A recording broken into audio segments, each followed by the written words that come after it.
I'm going to read you some of the questions that have been sent in. One here says, I found myself too much stuck on past events, which I did not express myself fully. I had this pattern for a long time, and since studying with you, I feel much more expressive and relaxed about this topic. But lately, during the quarantine time, it came back to surface with intensity. As you know, I'm already practicing nonlinear meditation and so on. My question is, how can I lose the grip of holding to those things? But so essentially, she was asking, she's made a whole lot of progress in getting stuck and getting really contracted on old grievances or old injuries. But now during the pandemic, it's flared back up. And you know, there's a kind of there's an added intensity. And within that added intensity, it feels that doing nonlinear meditation, all the other practices she's doing, is not quite enough to keep the grip from happening. The kind of, I'm assuming we're talking about kind of looping patterns of old injury, and from what I can read.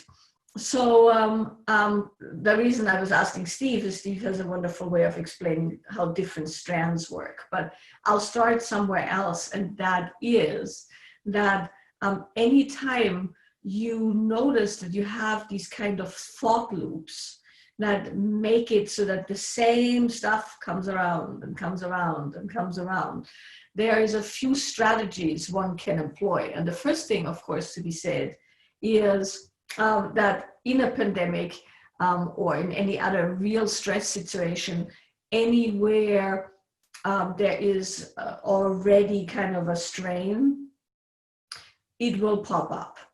So, which means, I will sometimes explain this, and you've heard me, some of you have heard me say this. If you take a piece of paper and one of those nice thick papers and you crumple it up, it will, you know, be a ball of paper. You can smooth it out and you can actually completely iron it smooth so it looks perfect. But then when you put pressure on the edges, it will get the creases exactly where the creases used to be. And so in the human system, there is that particular mechanism that we have pathways where we have contraction or pathways where we have injury. And if we've been re-injured, there's also kind of scar tissue there. So it's normal that in a moment where even if you smooth the paper through practice and therapy, and you've done all the things that can be done to smooth those creases, in a stress situation, you know, a little bit of pressure on the sides, it will pop up exactly where it used to be. And that's fairly normal. And there's really nothing to be said other than that is fairly normal and to be expected in a stress situation. But there's a few strategies that you can employ, one of which is that you do more of the smoothing, right? That's always an option. If you notice that you have more stress, you up the process you use to smooth those pathways.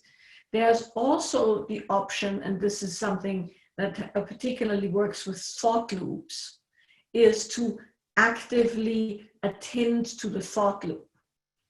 How shall I say this?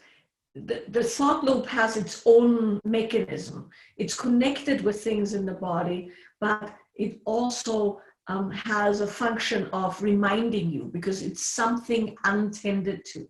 So anytime we have something untended, can be as simple as you haven't bought milk, you didn't write down you buy milk, so now every time in the middle of a meeting you remember milk. That's the simplest one. Or old stuff, old grievances, old injuries, old grief can pop up and come back through because it hasn't been put in its proper place. And so when you have a specific thought loop, you can attend to that thought loop by actually writing about it. It's useful to do therapy, but it's much more useful when it's a continuous thing that you've already explored to actually do writing on it, because it's a little bit like getting it onto an external hard drive where it can sit without having to pop up all the time. So you'd be sitting down and you'd be writing everything about that, or you would be writing a letter to the person if it's someone specific, dead or alive, somebody who's injured you or somebody you are missing very deeply. So all of those things are things you can essentially write, and you can do it talking with someone, but then it's still in your mind. So writing is a very, very good way. And then from there, when the thought loop has been put on an external hard drive, you can move it out of the body. So that's a kind of one strategy to deal with old stuff and grievances.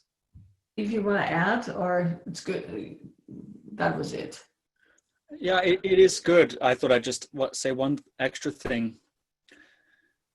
Michaela sometimes says the thing about the behavior patterns and negative patterns of various kinds and old injuries or whatever is the case, that one might want to expunge or eradicate or alter, is that they're very often tied in with the rest of the personality structure, which is an additional complication. The classic example is one or both parents never gave you any attention, so you became an actress or a rock star or something like this. And it's because, or they think always comedians, we always think of comedians as being people who are unhappy, right? That's the depressed clown is sort of a theme. And the thing is, thanks to that childhood neglect, it's produced a very funny comedian or a very good rock star or a very convincing actress. And sometimes I also say that if you want the best heart surgeon, if you needed heart surgery and you wanted the best heart surgeon you could find, and you found that person, would you care why that person was the best heart surgeon or what they got out of it? I mean, it would be nice to think that your heart surgeon is doing it because as they perform the surgery, they're breathing loving kindness into you, and they just get off on helping people with heart problems.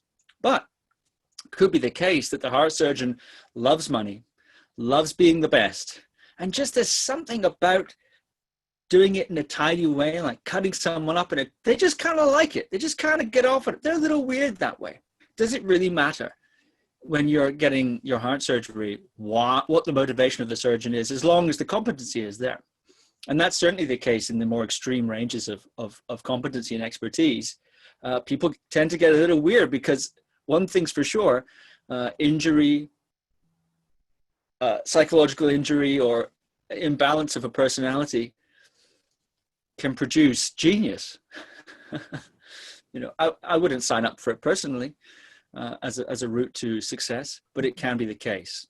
So in a certain sense, as Michaela's saying, learning to work with the wrinkles, learning to recognize when they're activated through all sorts of means, learning to capture the energy before it takes you down, say, a self-destructive path, whatever the case may be, interrupting the chain of events that follows, and redirecting it. Sometimes this is called containment, or structural integrity of your energy, your psychology, is something that's very good. And also to recognize that, yes, under stress, sometimes these wrinkles are pronounced, brought out again, but also it's a little bit like going around the sun. It's something orbital about it. It's like seasons. You'll revisit things, it seems, in seasons.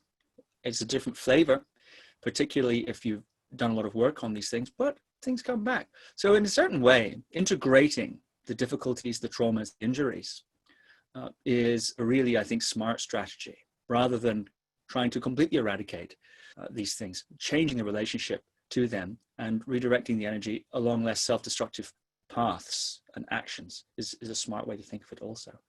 So when it comes back, it's like, oh yeah, here's my old friend trauma again, or here's my old friend, nobody, my parents didn't love me. Here it comes again. There's a lot of energy there. Let's relate to this skillfully, and let's attempt to embrace it in a certain sense and see what can be done productively. Yes, as Terry's saying, making art. out of it. Yeah, that's a way that it's sometimes also said. Yeah. Terry's a potter, and she's saying, like the Japanese actor filling cracks in pottery with gold. Yeah, I think that's right. Yeah. Okay, thank you. Hello. I have a question. It's not really to do with the pandemic or anything like that, but That's fine. it's it's something that I guess has been an issue for a while, but I've been with my partner for probably about 4 years. We don't live together or have children or anything.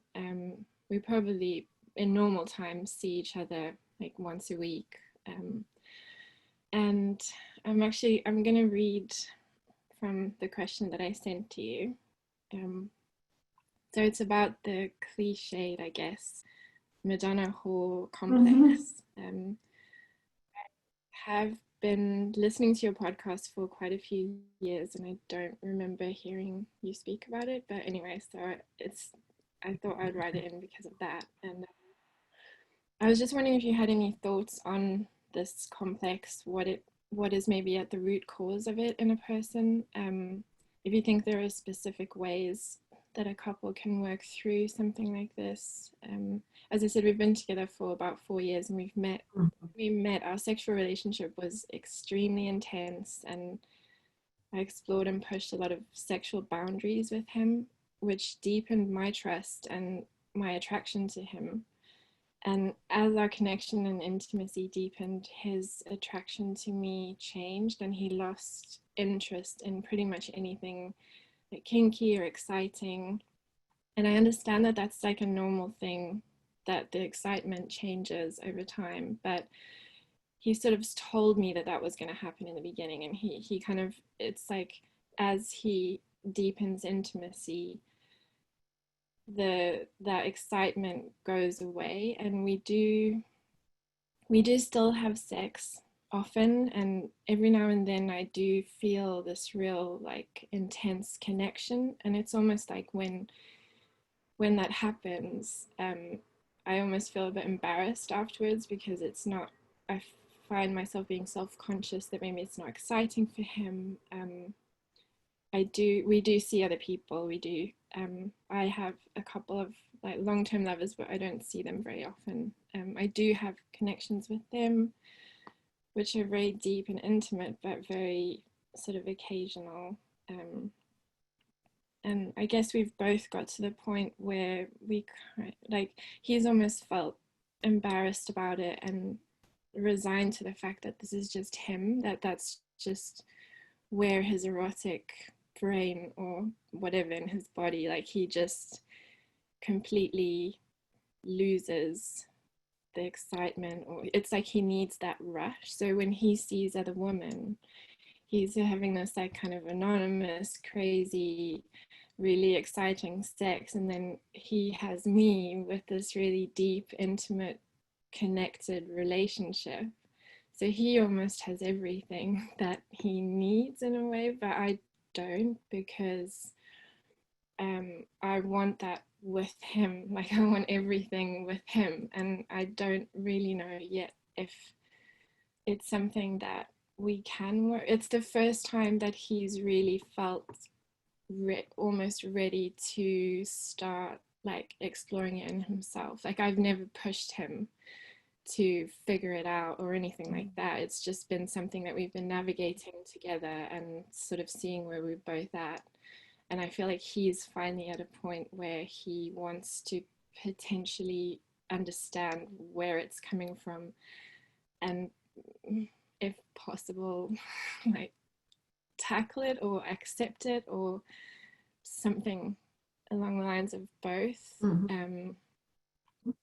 So yeah, I just have no real kind of idea of, I've done a bit of reading about it, but in terms of how fixed somebody's erotic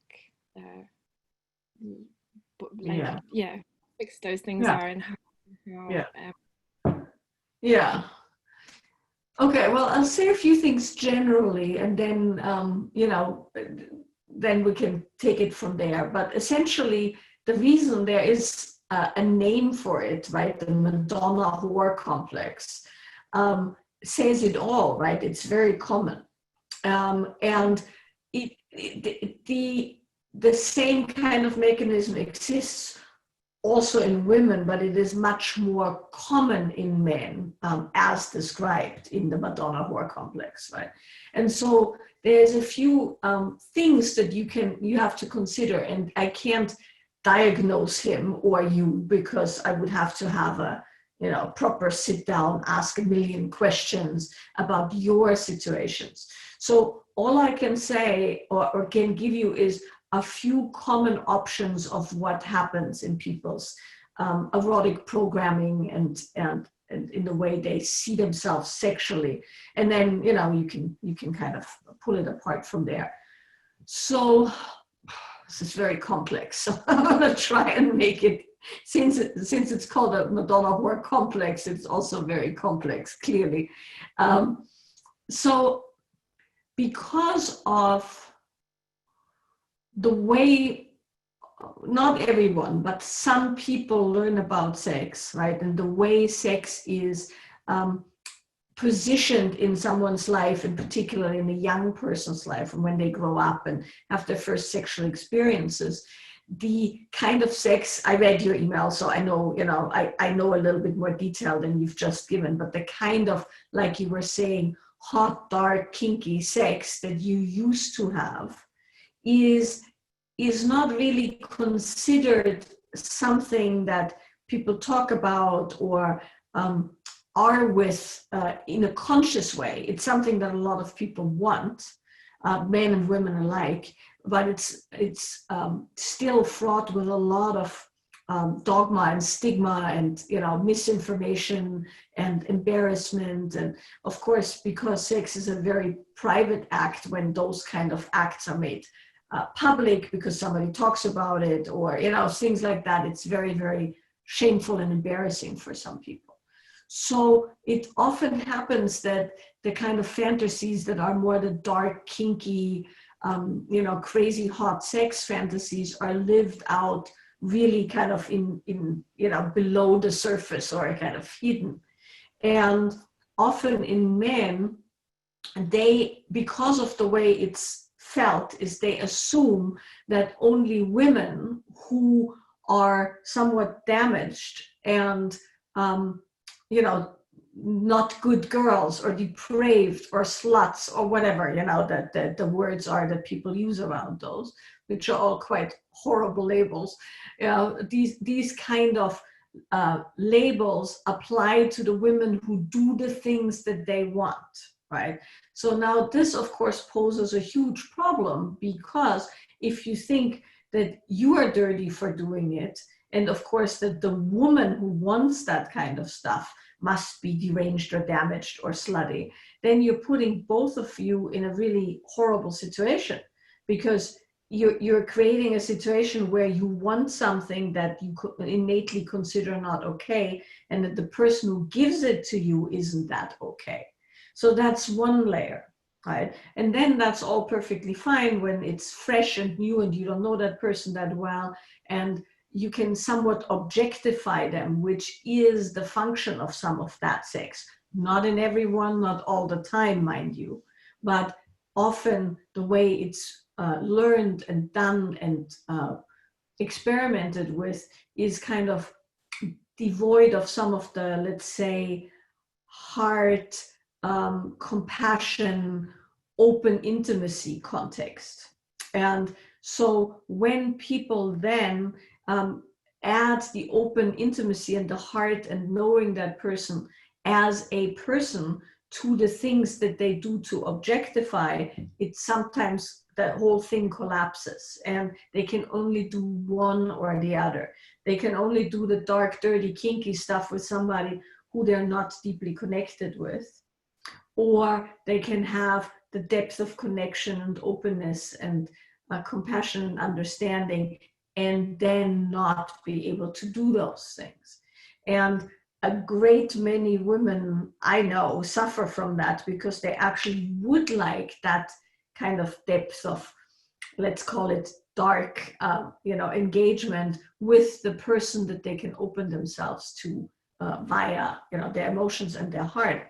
And often women don't want to open their body to someone who they don't trust enough to do such things. It's not always true, because there's people who are kind of professional,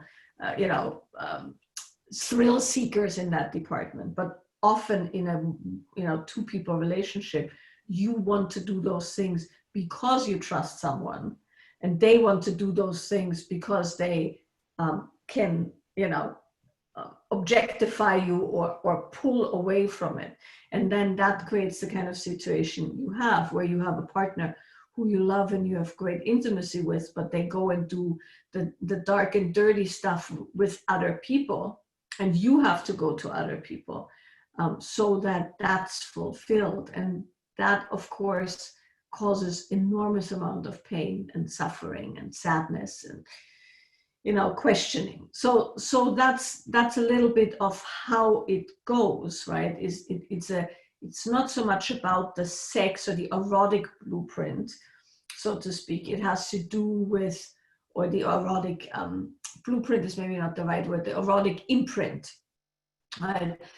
So the erotic imprint is one thing. You like certain things, he likes certain things. So on that level, you don't actually have an issue. It's the emotional imprint where he isn't capable of doing the things you want him to do with you because there's an emotional connection and because there's an intimacy. And if he would combine the intimacy with the dark and dirty stuff, it would be too intense to handle from an intimacy viewpoint, usually, or from a self-image viewpoint. So one or both, or a combination thereof. So that's kind of a very quick and not very intricate or subtle description of the Madonna-Whore complex. And so now you're asking, can something be done about it?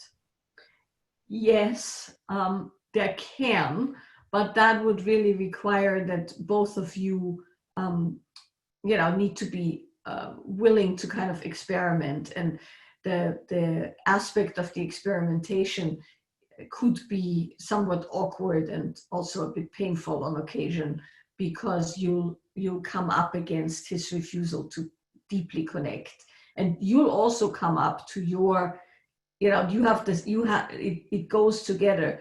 You also have something that brings that particular thing on, and so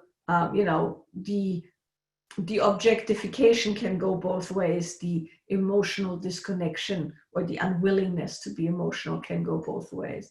And so there's a lot in there, and it would have to be really dismantled in therapy, in something that's specific to this. And then you can work with it in the sense that you put yourself in a situation where you try out certain ways to short circuit that particular process. But it is intricate and it's not always possible. And it also requires, willingness and ability and all of those things. But, the bigger question here is, because not every man has that, right? And not meaning not every man who likes the kind of sex that you enjoyed with him has that. But they have other things. So I don't want to say too much about it, but there's always something, and this is one. And it's not an easy one to, let's say, fix. It can be, but there's also maybe a consideration as to, is that the fullest opening that you can have in a relationship independent of him? Because it's quite a tough one to endure on on a long-term basis. It's not that it's totally hopeless, but it will require a lot of work. And you also have to feel if you want to really do this in the long run, because it's fine to have lovers, but it's not an ideal set of circumstances, because then you are dependent on other people to fulfill the things that you really want in your relationship. And the other way around too, when your partner engages in fairly dark and risky sexual behavior with women he doesn't know that well, there's also a really innate and very strong risk. And over time, those risks kind of accumulate and have to be considered really carefully. So I would definitely say do some therapy around this and really have an open dialogue about it, because it's not really a sustainable pattern long-term in a relationship. Yeah, I guess it's one of the reasons that I got in touch was because when, it comes up from time to time. We're constantly discussing it, not kind of endlessly, but when it's almost like it's so difficult, because it's almost like the more you talk about it, the more damage it's doing to the dynamic, and it's almost like you can't touch it or look at it, but it's there all the time. Right. I feel like now, because it's almost like he wants to potentially explore, because the sex that we do have now, like it can be very deep, and it's almost like when we do go down trying to kind of do anything kinky, it can feel really hot sometimes, but at other times it's almost like I don't think it's necessarily that we're looking for together, but it's just trying to find a way that we can develop a kind of almost like a new way of being together that's like fulfilling enough for both of us. Yeah. Well, that's why I'm saying you have to have a third person with you. If you two discuss it, it just gets worse and worse and worse, right? Mm. It has to be discussed in the context of looking at it from the viewpoint of deepening the relationship, and not just from picking it apart and hoping that something happens. So yeah, it's definitely something that can be worked with. But like I said, in the long run, it's a bit difficult because it involves other people as well. And once there's other people, there's all these other risks and all these other factors involved. And then within the two of you, there is there will be dynamics of not good enough on both of your, in both of your perceptions, or, not doing it right, or whatever people have around that. So I would highly recommend you don't talk about it just endlessly amongst yourself, but find somebody with whom to pick that apart in a constructive way. And do you think it's something that maybe I need to leave for him to explore on his own for a while? But I feel like, because I don't necessarily want him to be doing it for me in that way, like I don't know if that would also be something like for him to kind of figure stuff. Well, the thing is, in general, right? And then we'll move on, because this is a very deep therapeutic issue. So I just want to say, in general, you want to do things for you, right? You cannot wait for a man to fix himself so he's all right for you, right? And you cannot hope that he'll do something, it will get better. You have to consider, if it stays the way it is, and the odds in general amongst human beings would say it does, because he's done it all his adult life, right? And so let's say if it stays the way it is, would he still be an okay partner for you long term? The answer is yes. Then, okay. If the answer is no, then okay, that's a totally different set of circumstances. But you don't want to leave him so he sorts himself out. You want to leave him because you don't want to be the collateral damage in his explorations. That's a reason to temporarily or permanently leave.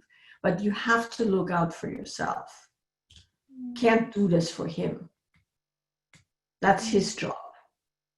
You know?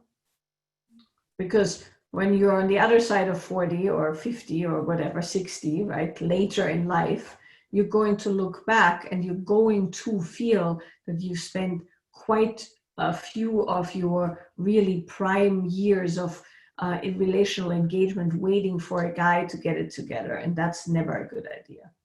You know? So I'm saying that rather strongly. There's, of course, a lot of nuance to it, but you have to consider yourself and not him. He has to consider himself. And then what you do together comes from a place of mutual offering and not hoping that stuff somehow will shift. I wish I could give you better news, but it's a complicated thing, and it's not hopeless. But you do need to know that you have to really look out for yourself. Now for something different. Here we go. Self-pleasure used to be fun, but I would only enjoy it with clitoral stimulation and no vibrator, as this is too much stimulation for me. Now I'm hearing that way depletes the body, and the morning after I might feel rather depleted. I hear that going straight to orgasm is also not necessarily the best thing, but now after trying to practice with vaginal or other stimulation, I've lost all sense of pleasure and even motivation to do it at all. I'll try seeking pleasure on all other parts of the body, but feel no sexual pleasure even for doing this for about an hour. But once I get to clitoral stimulation, I'm turned on.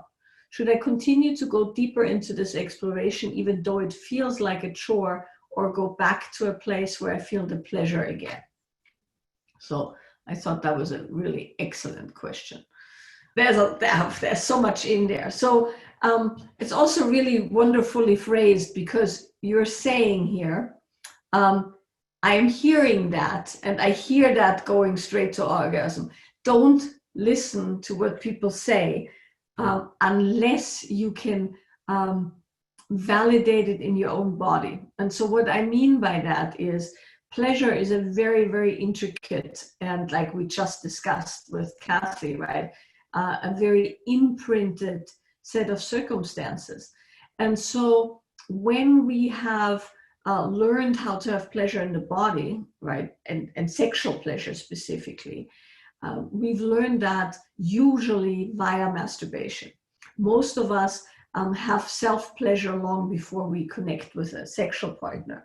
And most of us, I'm talking now women, of course, because we're talking clitoral stimulation here, most of us learn how to have pleasure through clitoral stimulation, partly because pre-intercourse, we don't really know what's happening in there. Very few people have enough education to understand mechanisms of other pleasure. And also, pleasure is being learned in the body like all other kinds of things. So most of us have a very specific set of circumstances around pleasure. That's an established pattern that comes with certain touch, certain behaviors, certain fantasies, certain thoughts, certain body postures, that it's all linked together into one arousal pattern.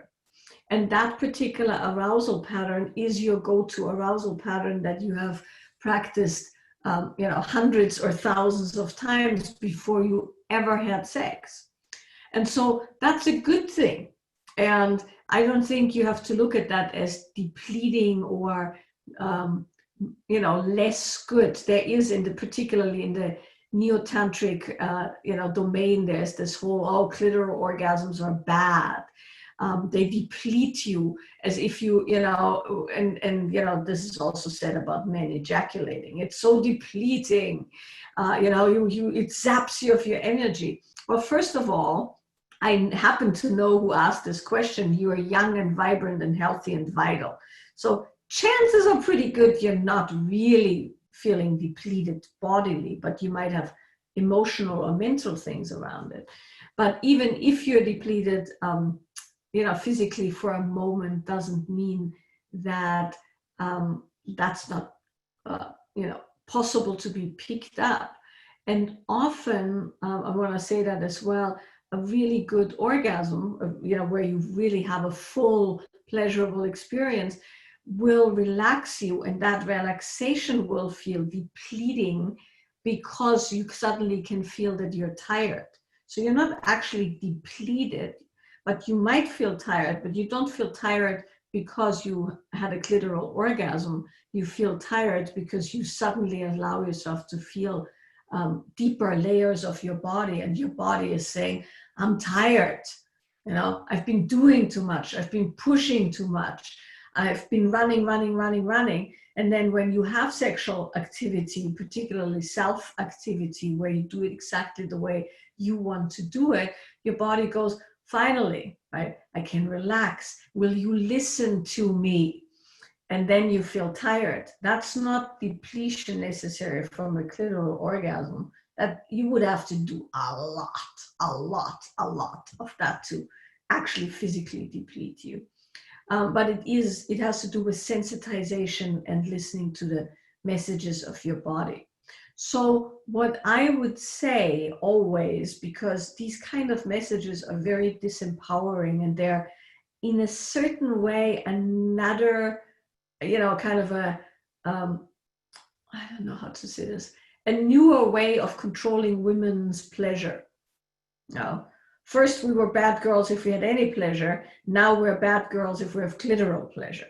And only if you can squirt from here to the next front porch are you, the sexual athlete and the fully empowered woman that you want to be. No, all pleasure is good pleasure. And the more pleasure you can have, the better. So I would definitely say have all the clitoral orgasms you want.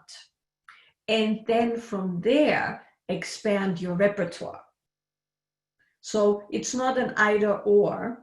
And you are already saying you're not using vibrators. This is the one thing that often doesn't help, because it's such strong desensitization that you have to work harder and harder and harder to be sensitive, but you're not using a vibrator.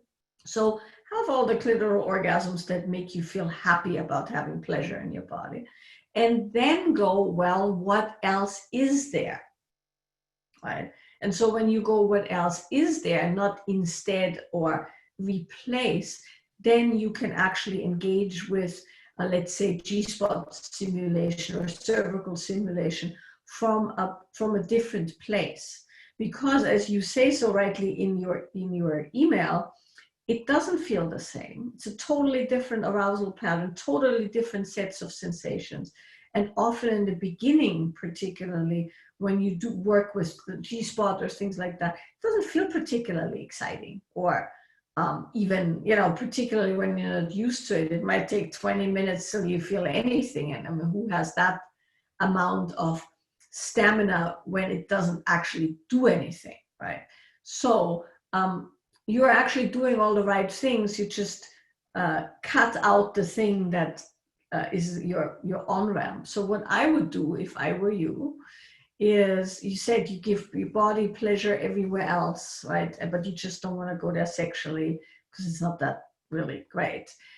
What I would do is work with the body, enliven the body, do all the things with the body that you do. Have clitoral stimulation and pleasure as you enjoy it. And then also at this, we can do this concurrent or at different times, specifically explore awakening internal sensation. And when you've done that for a while, have an orgasm the way you know how to have an orgasm. Combine the two, right? Combine the internal exploration with the external. Mix it up, go back and forth. And then there's all kinds of ways that you can play with it without it being a chore. There's enough chores. You don't need to make your sexual exploration one of them. So that's how I would go at it. And have parts that are experimentation and parts that are fulfilling and enjoyable, and then play around with combining them. And the more you listen to your body, the more your body will tell you where to go and how to unfold.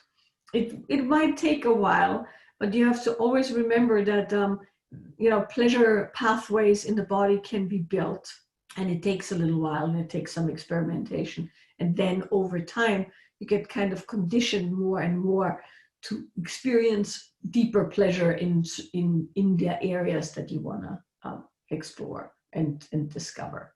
So that's my my note on that. Steve, do you want to say a little bit about on ramps and off ramps, or not really? Is that too much technical information? Yeah, I could say a lot about that, but I think your answer should stand by itself, not get muddied by other things.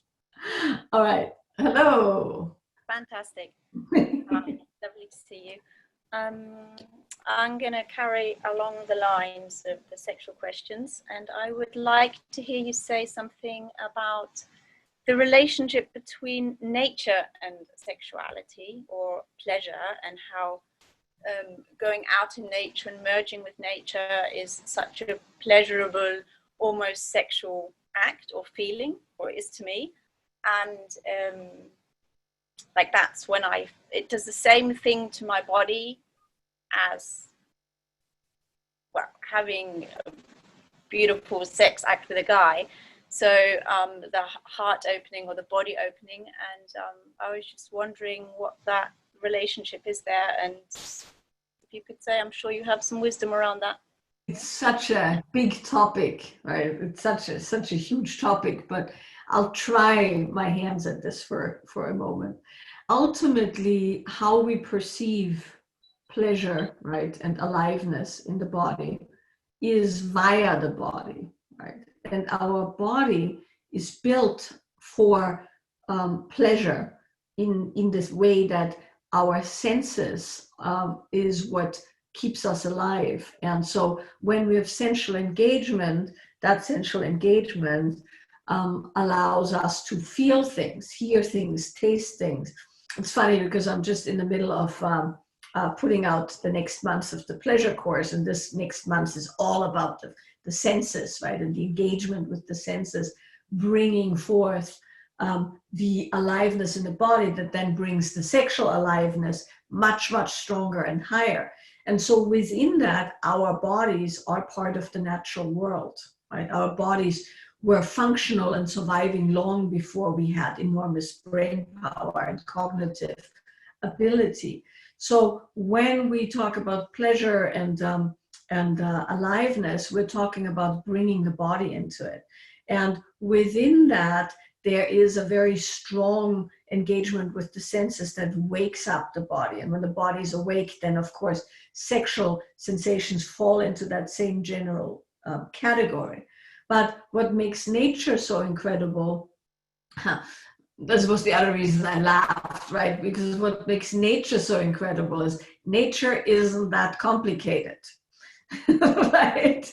When you're actually with a human, right, there's all this emotional stuff and all the complex interaction between people.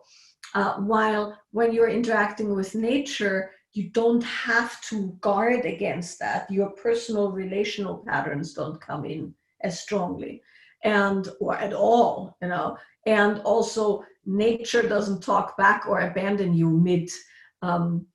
mid-engagement or something like that, at least not, in an obvious way. So it's a lot of times much easier for us to become unguarded and to let all our senses be engaged with nature. It's not as easy to be that unguarded and be essentially engaged with a partner who also has an agenda and might need it certain ways so that they can get to the point where they can do the sexual thing. And, so it's not as relaxed and open and unguarded.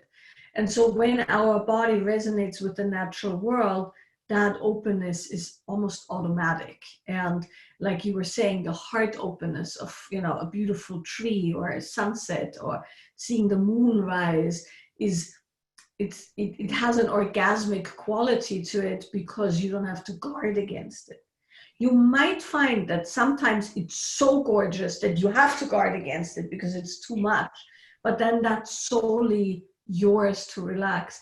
And that's why a lot of people have very intense kind of sexual, sensual experience and aliveness in nature. And then, of course, right, if you dive into water or you touch something or you smell something, your body can react fully without having to hold back or without having to measure your response towards a partner. And that makes it often a lot easier.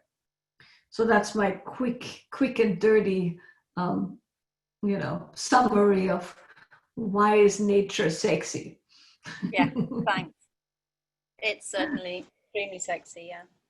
Yes, I would agree with you on that.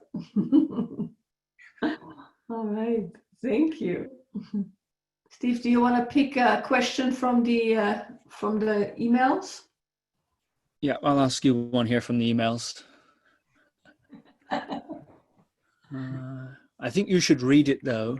I put it in the chat for you, and then you can maybe read that to yourself in my voice. Okay.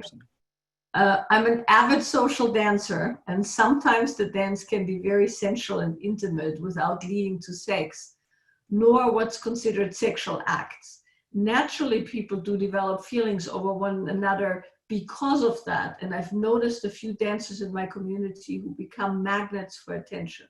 They just want to leave that connection on the dance floor. Is that just as risky as getting sexually involved, or can that be a safe way to explore the polarities? Excellent question. You want to start on this, Steve? No, I was rather curious what you'd say, actually. Okay, that is an excellent question because, oh God, there's so much in there. Dance, right? So a partner dance is one of those things that when it's done right can teach you a lot about how the leading and following happens in sex, and it can be very hot and very opening, because it doesn't matter who does what, even though classically speaking the men lead and the women follow. But I've also seen when I went to Argentina once for almost 2 months, and we would go tango dancing, tango instruction, we would get tango instruction twice a week, and there were women dancing with women, and it was equally hot. But whoever leads takes over, and the kind of structure and movement, while whoever follows can just really relax and play and enjoy. So in a tango, for instance, there's very clear polarities that create really strong attraction. And so, of course, when that's done on the dance floor and it is within a context, it's extra sexy. This happens a lot in our workshops when total strangers come together and they're put into a specific context in which they're being held. And that's what happens on the dance floor. It's a public space. It has certain rules. The rules create boundaries that can't be broken in that particular moment. And within the boundaries, you can relax, like the same happens in the workshop. There's people watching, there's a certain assumption you're being guided. And so you can totally allow your body to kind of enter that dynamic, which is extremely enlivening and hot and sexy and amazing. And particularly when you dance, you engage the entire body. So it becomes this full-bodied, much more sometimes than sex, actually, because you are much more expressive on the dance floor. And there's much more width to the ability of movement in that, and depth of two people held in a specific container. So it doesn't go as easily sideways as if you're fumbling about on somebody's sofa with someone, where all kinds of stuff can happen. So it is a really, really good way to get that in your body and to enjoy that fully without consequences, if you are capable of in our workshops, we have people bow to each other as a way of saying, it's done, it's closed, we're turning away from each other. If you can do that on the dance floor, and you get a partner who can take you these places because they know you're not going to follow them home. This is important, and they know you're not going to, obsessively call them or whatever. Then they can give you the fullness of their expression, and you can receive the fullness of the expression. You don't have to take it anywhere else. And it's a full, complete engagement that has all the good stuff about the sexual tension and excitement without ever having to do all the complications that come from random sex with people who might not be available and not that great outside of the dance floor or bedroom. So it's actually a perfect way to get that. And there's people who come to workshops for exactly that, to learn it in the body, to be able to distinguish it and refine it without having to pay the price that comes with going any deeper into it, which can be quite a high price at times, or just not something that you want to do. And if you do want to do it and the other person's willing, then great, right? But if not, it's a very clean and also very useful and I want to say worthwhile way to play with that dynamic. So that's what I have to say about that. All right. What are some ways, Michaela, that we have a second left, do we? Or is it time? Yeah, we have a bit of, we have a minute. What are some ways to leave it on the dance floor, if you will? the feelings, maybe, the attachments. Yes, thank you. That's a good point. Yes, so when it's done really well, of course, you're going to have a bit of the attachment. You're going to fantasize about that person at home. Because it was so opening, and whoever is the one who opens is the one who is going to have those feelings of attachment, because you have to relinquish some of you to that interaction for it to be really good. So if you want to leave it all on the dance floor, you have to be very, very formal. So when the dance is over, you end, you say thank you, whatever. You don't look at that person anymore, right, till you dance with them next. You don't let yourself engage in the fantasies of what it would be like if you take them home. You have to kind of have the discipline to really keep it where it is. Things you can also do is you can, as you leave, like let's say the dance hall, right, shake the body out, imagine that you're really cutting off from everyone. You can, in your mind, thank the people who you danced with and set them free. And say, thank you, this was incredible in your mind. And I set you free till I come here next, and then I'll find you again, right? So things like that, so that energetically you have freed yourself. You can take a shower, dance by yourself, put your attention towards something that's very important to you, and kind of dedicate that energy that you've generated to that which you're really dedicated to, right, or devoted to. And then that energy actually does some good in the world and in your life by having been channeled and focused versus, endless fantasies about a guy who, is not available. So.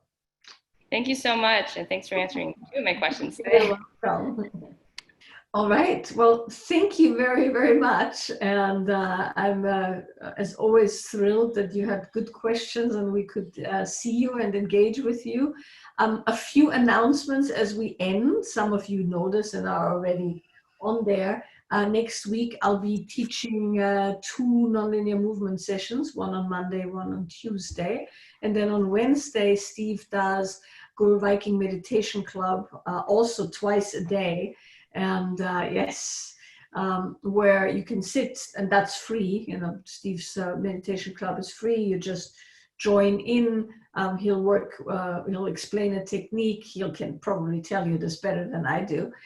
So that's Wednesday. So Monday nonlinear, Tuesday nonlinear, Wednesday Guru Viking Meditation Club. So there's a lot happening next week, and I'm super excited for all of it, because it gives us a chance to do embodiment practices and meditation practices communally even though we're in different parts of the world. So thank you. And we'll post this call for everyone who couldn't join us, and have a good weekend.